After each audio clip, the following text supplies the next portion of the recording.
नमस्कार। पॉलिटिक्स में आज हम बात बिहार विधानसभा और बिहार विधान परिषद में जो कुछ भी हुआ है उस पर करने जा रहे हैं। कई तरह की चीजें आज विधानसभा में देखने को मिला। कुछ ऐसी चीजें भी देखने को मिला जो हमें लगता है कि आर्काइव में रखने की जरूरत है, सकारात्मक भी और नकारात्मक भी।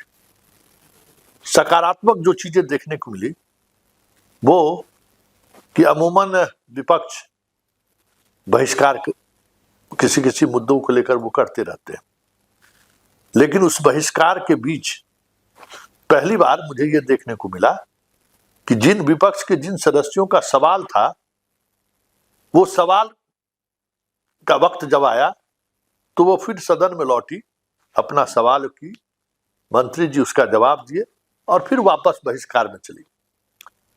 मतलब वो सवाल जनता के सरोकार से जुड़ा हुआ था।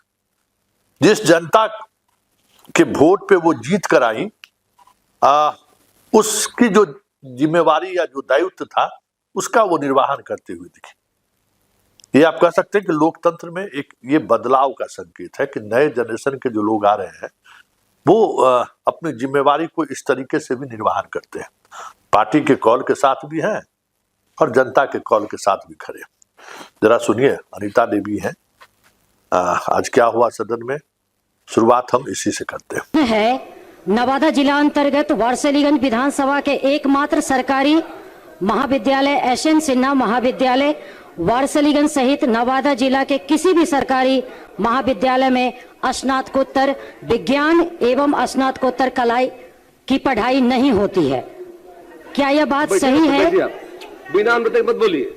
क्या यह बात सही है कि वारसलीगंज विधानसभा सहित नवादा जिले के छात्र छात्राओं को स्नातकोत्तर विज्ञान एवं कला की पढ़ाई के लिए जिले से बाहर गया जी एवं अन्य जिलों में जाना पड़ता है? यदि उपयुक्त खंडों के उत्तर सकारात्मक हैं तो क्या सरकार एसएन सिन्हा महाविद्यालय पढ़ दिया, उत्तर मिला है ना आपको? नहीं, मैं संतुष्ट नहीं हूँ पूरी तरह। मैं मंत्री जी से पूछना चाहती हूँ कि एसएन सिन्हा महाविद्यालय वारसलीगंज में स्नातकोत्तर साइंस एवं कला की पढ़ाई कब तक शुरू करवाई जाएगी? माननीय मंत्री, अरे मत बोलिए बीच में। कब तक शुरू करवाई जाएगी? अनावश्यक बोलने की जरूरत है। आप बैठिए, बोलिए तो जवाब दीजिए। माननीय अध्यक्ष महोदय, माननीय सदस्य ने जो अपनी चिंता जाहिर की है सदन में, तो उसकी एक प्रक्रिया होती है। कई महाविद्यालयों से, कई विश्वविद्यालयों से एक प्रक्रिया में उसको पास करा करके हमारे पास आता है। तो निश्चित रूप से हम लोग कोशिश करेंगे कि अगले आवश्यकता अनुसार वहाँ पर क्या इंफ्रास्ट्रक्चर देना होगा, क्या टीचर्स देने होंगे, सभी को ध्यान में रखना होता है और उनसे हम लोग रिपोर्ट मंगा करके इस प्रक्रिया को पूरा करेंगे। आवश्यकता अनुसार वहाँ पर, जैसा कि माननीय सदस्य बोल रही हैं, निश्चित रूप से कई अन्य जगहों पर हम लोगों ने नए विषयों को इंट्रोड्यूस किया है और यहाँ भी करने में हमें कोई आपत्ति नहीं है। उसमें थोड़ा वक्त लगेगा, लेकिन वो प्रक्रिया, उसमें थोड़ा वक्त लगता है इस वजह से, लेकिन इसको हम लोग पूरा करेंगे। अरुण कुमार, आज सदन में हाउस से वॉकआउट करने का, बहिर्गमन करने की नई परिभाषा लिखी जा रही है। हमारे विपक्ष के सभी साथी वॉकआउट कर गए। हम महोदय उनके अधिकार को चुनौती नहीं देते हैं।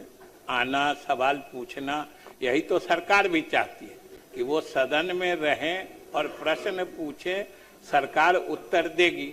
लेकिन अभी महोदय आसन ने भी देखा होगा कि एक सदस्य सनातन बुद्ध उर्फ ललन जी, वो सारे सदस्य चले गए, वो अकेले बैठे थे। उनका प्रश्न आया, वो पूछे, सरकार से ने जवाब दिया, संतुष्ट भी हो गए, फिर बाहर चले गए। अभी अनीता जी आई हैं, स्वागत है, और प्रश्न पूछने का उनका पूरा अधिकार है, सरकार भी उनके अधिकार का सम्मान करती है। लेकिन आज सदन वॉकआउट करने का, बहिर्गमन करने का नया तरीका, नई परिभाषा देख रहा है, वो हम सिर्फ कर रहे हैं। श्री अरुण कुमार, तो आपने सुना। और इसी तरीके से कुछ चीजें जो एक नकारात्मक चीजें आप कह सकती है, जो बिहार विधान मंडल की छवि को प्रभावित करता हुआ दिख रहा है, वो विधान परिषद में घटित हुई। विधान परिषद में लॉ एंड ऑर्डर को लेकर बहस हो रही थी। कल से ही विधान परिषद में कहिए कि पूरी तौर पर ऑर्डर में कभी सदन नहीं चला, कभी ऑर्डर में नहीं चला।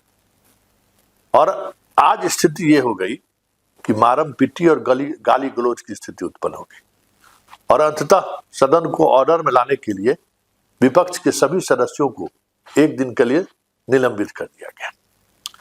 क्या हुआ विधान परिषद में अशोक चौधरी और सुनील सिंह के बीच? क्या वो मुद्दा था? जरा सुनिए और समझने की कोशिश करिए कि ये जो एक गरिमा का जो एक लकीर है, वो लकीर किस तरीके से टूट रहा है। नहीं चल सकता है। विपक्ष के सभी सदस्यों को फर्स्ट साहब के लिए मैं बाहर जाने का आदेश देता हूं। विपक्ष के सभी सदस्यों को बाहर जाने का मैं आदेश देता हूं, क्योंकि इसलिए सभापति महोदय, नहीं सदन चलने देते। सभापति महोदय, नहीं, आप लोग जाइए, बाहर जाइए। सभापति महोदय, ये लोग हैं? सभापति महोदय, आज ही भर के लिए, दिन भर के लिए चलिए। नहीं तो हाउस चलने दीजिए। सभापति महोदय, हाउस करने के लिए है क्या? हाउस अलग करने के लिए है? हाउस चलने दीजिए, नहीं तो जाइए, बाहर जाइए, बाहर जाइए, बाहर। ये जानबूझ करके ये विधान परिषद को हाईजैक करना चाहते हैं। ऐसा नहीं कि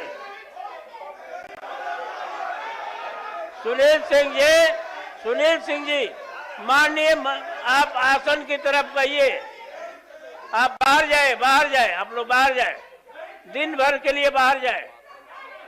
सभापति महोदय, हम इतना कहना चाहेंगे कि मार्शल को आदेश दिया जाता है कि सबको आउट कीजिए। ये प्रतिपक्ष के सबको आउट कीजिए। ये क्या कर रहे हैं? करना बंद करो। ये क्या कर रहे हैं? ये उच्च सदन के सदस्य क्या, ये कौन सा निर्णय है? ये ऐसे करेंगे क्या? ये गुंडागर्दी हो रही है महोदय। सदन में, उच्च सदन में मर्यादाओं, यहाँ पर आकर के करना, ये यहाँ आकर के और मंत्री के मुंह पर दिखा देना, ये ठीक नहीं है, ठीक नहीं है।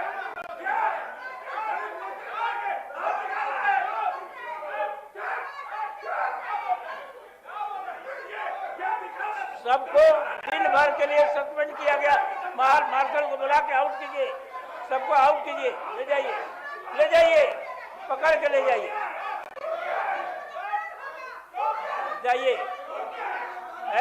सुनील सिंह, अरे उनसे बतियाइए कि हमसे बतियाइए, इधर मुंह करके आउट कीजिए। चलिए, मैंने इसका संज्ञान ले लिया। चलिए, बाहर चलिए ना, बाहर ले जाइए।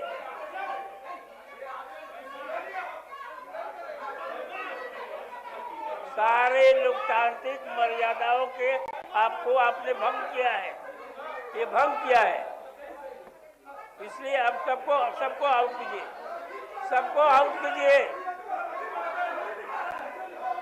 पकड़ के ले जाइए।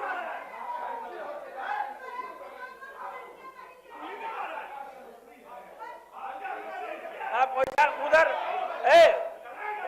उधर दिखा कर नहीं बोल सकते हैं, ऐसा बात है। अरे हमको बोलिए ना, ले जाइए।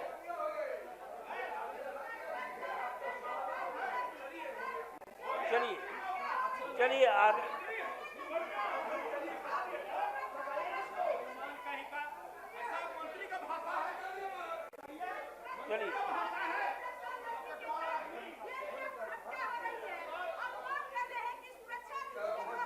चलिए, नहीं, एकदम इस तरह से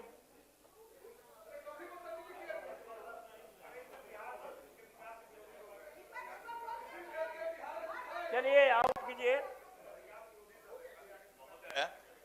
हाँ चलिए। महोदय, जिस तरह का इस संविधान के मंदिर में, उच्च सदन में अभी जो घटना घटी, और मैं माननीय मंत्री श्री अशोक चौधरी जी के बगल में बैठा हुआ था, जिस तरह से विपक्ष के एक सदस्य ने आकर इनको गाली गलौज किया, एक हमारे दलित समाज के मंत्री हैं, और इन्होंने सिर्फ इतना कहा कि माननीय सभापति महोदय जब एक नियमन देने हैं तो आप उस आदेश को मानिए। लेकिन उन्होंने आकर के, मैं अपने कान से सुना, मैंने जिस संज्ञान तरह लिया है का इसको, संज्ञान जिस में तरह लिया का गाली गलौज किया, इनके साथ में गंदे शब्द का उपयोग किया एक दलित समाज के मंत्री के साथ, बहुत ही गंदा गंदा शब्द वो बोल रहे थे, मैं सुन रहा था। और इस तरह वो आवेश में आकर के और इस तरह का गंदे शब्द का उपयोग करें, जिसको मैं माइक पर बोल नहीं सकता हूं। आखिर इस संविधान के मंदिर का जिस तरह से विपक्ष ने आज धज्जी उड़ाया है, तो इसके लिए उनको क्षमा मांगना चाहिए। आकर के जब भी सदन में आए तो बिना क्षमा के उनको अंदर नहीं घुसने दिया जाए, क्योंकि इस तरह अगर वहां से आकर के उनका उधर बैठने का जगह है, क्वेश्चन आवर चलने देना चाहिए। तो बैठने के जगह से यहां आकर के गाली बकना, वो आए हैं, ये नहीं गए हैं संज्ञान उधर। मैंने लिया है। पूरा सदन देख रहा है कि मैंने अशोक कहा चौधरी भी है। जी अंदर से निकल के उधर नहीं गए हैं, वो लोग इधर आकर के गाली गलौज किए। ये तो अनर्थ है। इस तरह का माहौल आखिर क्या बनाना चाहते हैं, क्या दिखाना चाहती है विपक्ष? तो इसको महोदय संज्ञान में लिया जाए। सिर्फ बाहर निकालने से नहीं होगा। जिसने सदन के अंदर गाली गलौज किया है, अपने सीट से उठ करके और मंत्री के तरफ आ करके गाली गलौज किया है, वीडियो फुटेज मंगा लिया जाए और इसको निश्चित रूप से इस पर कार्रवाई किया जाए। धन्यवाद। तो आपने सुना, आप बहुत सारी चीजें इसके सहारे भी समझ सकते हैं कि हो क्या रहा है। इसी तरीके से शिक्षा पर जब सवाल हुआ तो किसी व्यक्तिगत कार्यक्रम में नवल किशोर यादव सत्र से काफी दिनों से अनुपस्थित थे। पहले दिन आज सत्र में आए और फिर सत्र में आते ही सरकार को एक ऐसे बिंदु पर उन्होंने घेरा, मंत्री सुनील कुमार को ऐसे बिंदु पर घेरा जिसका कोई जवाब नहीं था। सरकार कहे या नीतीश कुमार की खुद की बात कहे कि जो शिक्षा वित्त रहित शिक्षकों के लिए वित्त रहित शिक्षा नीति जो खुद नीतीश कुमार बनाए थे, उसमें अनुदान को लेकर जो समस्याएं खड़ी हो रही हैं, जिस तरीके से अनुदान वर्षों से लंबित है, सरकार इस तरीके से घिरी कि सोच नहीं सकते हैं। तो नवल यादव जी का छोटा सा एक क्लिप वो भी देख लीजिए कि किस तरीके से सरकार निरुत्तर हो गई। अंत में सभापति को भी मानना पड़ा कि चलिए कुछ मांगों को आगे बढ़ाने के लिए जो एक प्लेटफॉर्म है, उस प्लेटफॉर्म का आप इस्तेमाल तो कर रहे हैं, लेकिन ये सरकार को भी इस पर मनन करने की जरूरत है। जरा सुनिए क्या हुआ। राज्य सरकार से अभिस्ताव करती है कि वह राज्य के वित्तरहित विद्यालयों एवं महाविद्यालयों के शिक्षक एवं शिक्षकेतर कर्मियों को यथाशीघ्र वेतनमान दिया जाए। सभापति महोदय, इस राज्य में जो 4,000, 5,000, 6,000, 7,000, 8,000 पर जो शिक्षक नियुक्त हुए, आज वो बीपीएससी से भी कंफर्म हुए, उनकी सैलरी भी बढ़े, राज्य सरकार के मुलाजिम भी बने। राज्य सरकार कहती है हमको हर अनुमंडल में डिग्री कॉलेज खोलने हैं, इसका मतलब डिग्री कॉलेज की जरूरत भी है महोदय। और लगभग इस राज्य में जो अछूता था, चाहे वो पेंशन के मामले में, बुजुर्गों के पेंशन के मामले में, जीविका दीदी के मामले में, आशा दीदी के मामले में, ऐसा कोई तबका नहीं बचा है महोदय जिसको बिहार सरकार ने आगे नहीं बढ़ाया हो, उसकी उन्नति नहीं हुई। 2008 में माननीय मुख्यमंत्री जी ने वित्त रहित शिक्षण संस्थानों को इन्होंने एड दिया, अनुदान दिया। हालांकि अनुदान 7-8 साल का लंबित 7-8 साल से है। महोदय, इसी सदन में हम लोगों ने भी आग्रह किया था कि आप जो अनुदान देते हैं और जो कॉलेजों के, स्कूलों के जो इंटरनल रिसोर्सेस है, उस इंटरनल रिसोर्सेस को आप सर्वे करा लें, आप अपने अनुदान का सर्वे करा लें।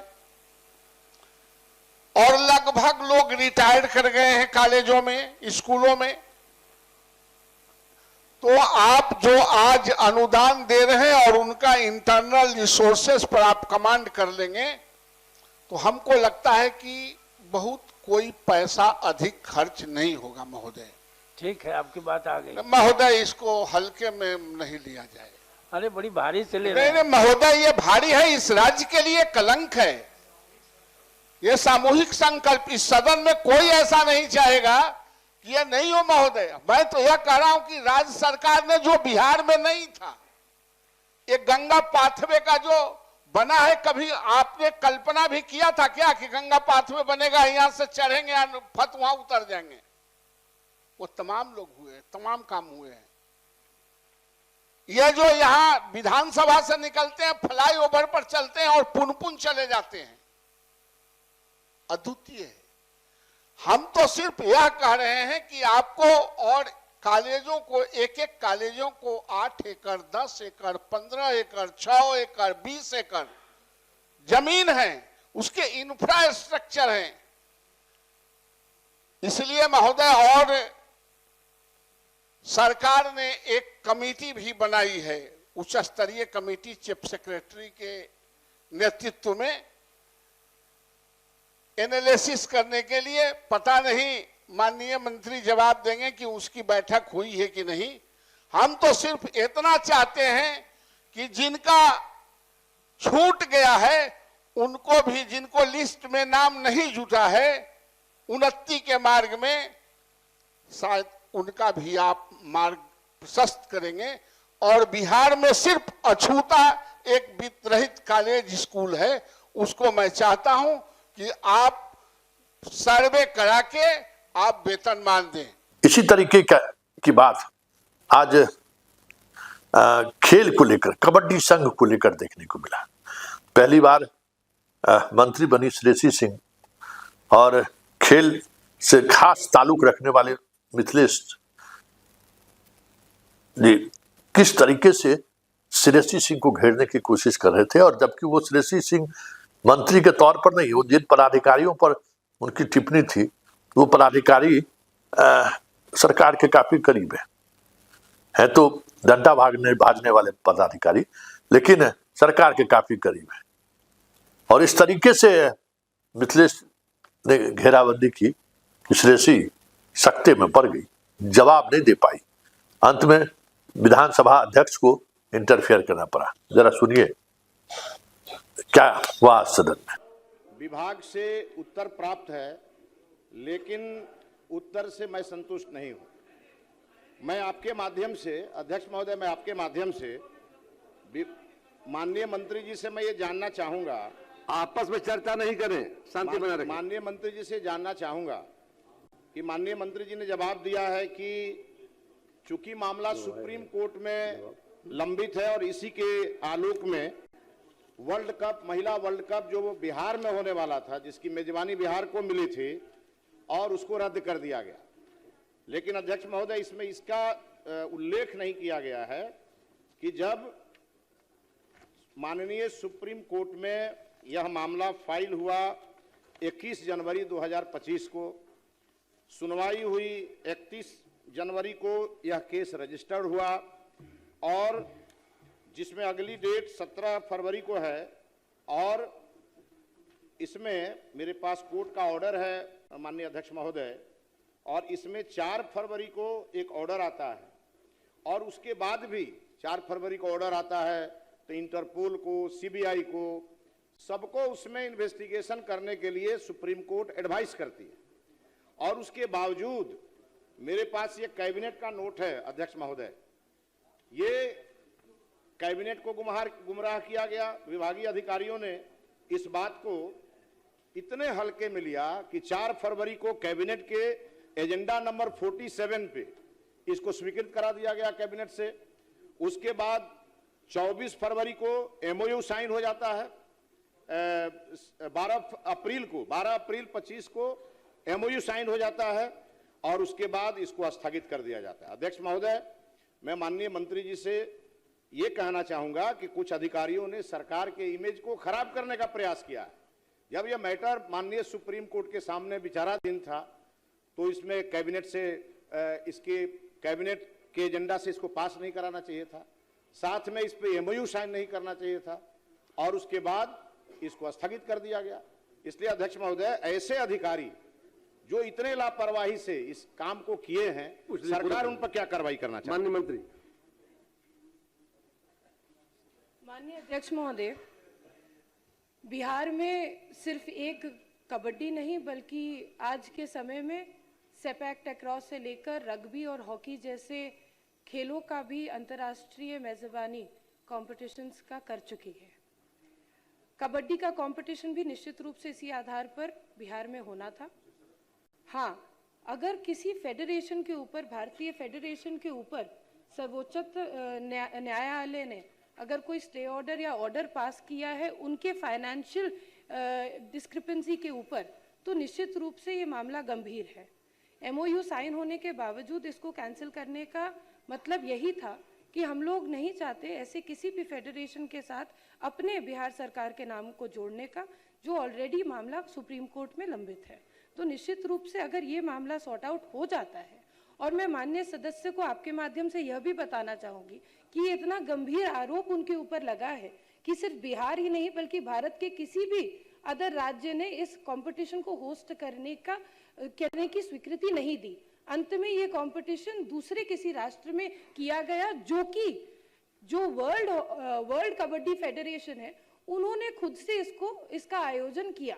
तो निश्चित रूप से मुझे लगता है कि जहां पर सुप्रीम कोर्ट की बात आती है वहां पर बिहार सरकार या बिहार सरकार का कोई भी अंग जो खेल प्राधिकरण का सवाल उठ रहा है उसके साथ संलिप्त नहीं होगा। मंत्री जी खुद एक अंतर्राष्ट्रीय खिलाड़ी रही हैं।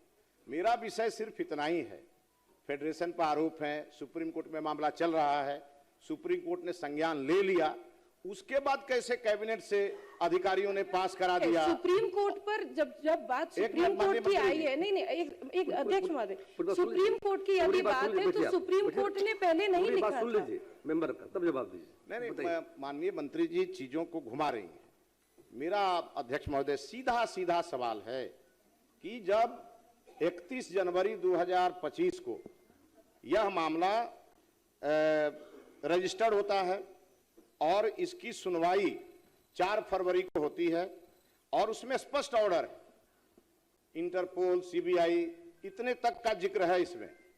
मैं केवल इतना कहना चाहूं, इतने गंभीर आरोप होने के बावजूद यह कैबिनेट से पास हो जाता है और उसके बाद इसके लिए एमओयू साइन कैसे हो गया, बाद में स्थगित किया गया। ये दो कार्रवाई करने वाले अधिकारी, क्या उन्होंने इस विषय की गंभीरता को नहीं समझा? बस मेरा कहना यह है, उन पे क्या कार्रवाई करेगी सरकार? बता रहे 4 ही फरवरी को माननीय सदस्य खुद ये तारीख बता रहे हैं। 4 ही फरवरी को सुप्रीम कोर्ट का ऑर्डर भी आता है, 4 ही फरवरी को कैबिनेट की बैठक भी होती है। तो निश्चित रूप से एक ही दिन पर तुरंत हम लोगों के पास यह आदेश हो जाए और कैबिनेट में उसको हटा दिया जाए, ये तो संभव नहीं है। जब मामला संज्ञान में आया तो निश्चित रूप से जो एग्जिस्टिंग एमओयू था उसको कैंसिल किया गया और बिहार सरकार ने किसी भी ऐसे संघ या व्यक्ति के साथ कोई एसोसिएशन रखना उचित नहीं समझा। राणा रणधीर, श्री राणा रणधीर देंगे तब बोलिएगा, प्लीज बैठ जाइए, जब अनुमति देंगे तब बोलिएगा। कैबिनेट हुआ तो सॉलिसिटर जनरल जिस केस में अपीयर हो रहे हैं और उसी दिन कैबिनेट नोट अप्रूव हो रहा है और साथ ही साथ ये अप्रैल महीना में उसके 2 महीने बाद आखिर ये एमओयू कैसे साइन हो गया? दिखवा लीजिए, देख करके यदि इस मामले में कहीं गड़बड़ी हुई है तो निश्चित सरकार कार्रवाई करेगा। राणा रणधीर अब तारांकित प्रश्न लिए जाएंगे। श्री वशिष्ठ सिंह। इसी तरीके से बात, सांप कौन सा जीव है, इस जीव का क्या महत्व है। ये अगर आदमी को डस ले तो इसको वन्य प्राणी के श्रेणी के तहत मुआवजा देने से क्यों सरकार बच रही है। और इस पर जो बहस हुआ, बीजेपी के विधायक खुद अपने ही नेता को घेरते हुए दिखे, अपने ही मंत्री को घेरते दिखे। तो जरा सुनिए, दरभंगा से जाले से विधायक है जनाब, पिछली सरकार में मंत्री थे और लगातार विधानसभा में इन दिनों मुखर होकर अपनी बात वो रख रहे हैं और रख ही नहीं रहे, मजबूती से सरकार को घेर भी रहे। जरा सुनिए जीवेश मिश्रा किस तरीके से सांप वन्य प्राणी है या जंगल की प्राणी है, उसको लेकर जो मुआवजे की खेल है उस पर जबरदस्त तरीके से सरकार की घेराबंदी। मेरा माननीय मंत्री जी का उत्तर संज्ञान सरकार ले ली है, बुलवाएंगे अध्यक्ष, बोलिएगा, हम बुलवाएंगे सब लोग, बैठिए, मिलेगा मिला कर बोलिए। अध्यक्ष महोदय, सरकार का उत्तर प्राप्त है, पूरा पूछ लीजिए। मैं केवल माननीय मंत्री जी से इतना जानना चाहता हूं, शून्यकाल में मौका देंगे है सर, सांप शून्यकाल में मौका देंगे पूछने का, पालतू है या फालतू है या जंगली जानवर है। माननीय मंत्री जी इतना हमको बताएं कि सांप जो है वो जंगली जानवर है कि पालतू जानवर है, इतना बताएं, फिर अगला प्रश्न है मेरा सर, बताइए। जानवर के श्रेणी में आता है ये आपका है, लेकिन वन पर्यावरण जलवायु परिवर्तन विभाग बिहार सरकार द्वारा जारी वन प्राणी 2002-23-69 के माध्यम से चिन्हित जंगली जानवर द्वारा मानव जीवन, पशुधन, फसल और संपत्ति को क्षति के लिए सहायता राशि मैं केवल इतना पूछा हूँ कि सांप जंगली जानवर की जंगली जानवर है, सांप जंगली जानवर है। माननीय मंत्री जी ने कहा सांप जंगली जानवर है, तो बिहार सरकार का नोटिफिकेशन है हुजूर, ये 2002 3696 19/7/24 का बिहार सरकार का नोटिफिकेशन है। इसमें सर्प दंश से मरने वाले लोगों को 10 लाख रुपया मुआवजा मिलना चाहिए, लेकिन अभी भी इसको आपदा में डालकर गरीब आदमी जिसके परिवार का प्रमुख व्यक्ति चला गया, सदन दिया है, सबक उठाइएगा, केवल 4 लाख रुपया शून्यकाल में ये सरकार अभी शून्यकाल में देगा मौका हम कि अगर माननीय मंत्री जी ने जवाब दिया, सरकार ने जवाब दिया जंगली जानवर है, तो जंगली जानवर के लिए जो सरकार का नोटिफिकेशन है कि 10 लाख रुपया मुआवजा जंगली जानवर से मरने वाले व्यक्ति मृतक के परिजन को सरकार देगी, परंतु सांप को आपदा प्रबंधन के द्वारा केवल सांप के मृतक पर 4 लाख रुपया दिया जाता। मैं सरकार से चाहता हूं कि सरकार आज सदन में घोषणा करे कि 24 के नोटिफिकेशन के हिसाब से जिस प्रकार बाघ, जंगली सुगर के कारण मरने वाले को 10 लाख रुपया मुआवजा मिलता है, वैसे ही सांप के मृतक जो वन्य प्राणी सांप है उसके सर्पदंश से भी मरने वाले को सरकार 10 लाख रुपया मुआवजा देगी। माननीय मंत्री,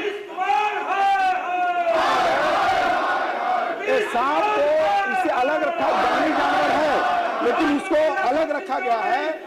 जंगली जानवर वन प्राणी में जैसे बाघ, तेंदुआ, हाथी, भालू और जंगली सुअर, मगरमग्गा, सियार, भेड़िया, गैंडा, जंगली कुत्ता, मगर कई और बात देखने को मिला। मतलब आज सदन के दोनों सदन में गरिमा टूटते हुए भी लोगों ने देखा और साथ ही एक नई तरह की परंपरा या एक नई तरह की सोच भी लोगों को देखने को मिला। तो सदन भले ही छोटा हो, नीतीश की वजह से सदन भले ही कभी कभी डिसऑर्डर हो जाए, वैसे नेता प्रतिपक्ष को भी सदन की कार्रवाई को लेकर दिलचस्पी लेते हुए नहीं दिखाई दे रहे। आज पटना वो जरूर पहुंचे, लेकिन सदन के कार्रवाई में भाग लेनी चाहिए, सरकार की तरफ से सवालों का जवाब देना चाहिए, कटौती प्रस्ताव पर मजबूती से अपनी बात रखनी चाहिए, कहीं दूर दूर तक दिखाई नहीं दी। चलिए, पॉलिटिक्स में फिलहाल इतना ही, इजाजत दीजिए, नमस्कार।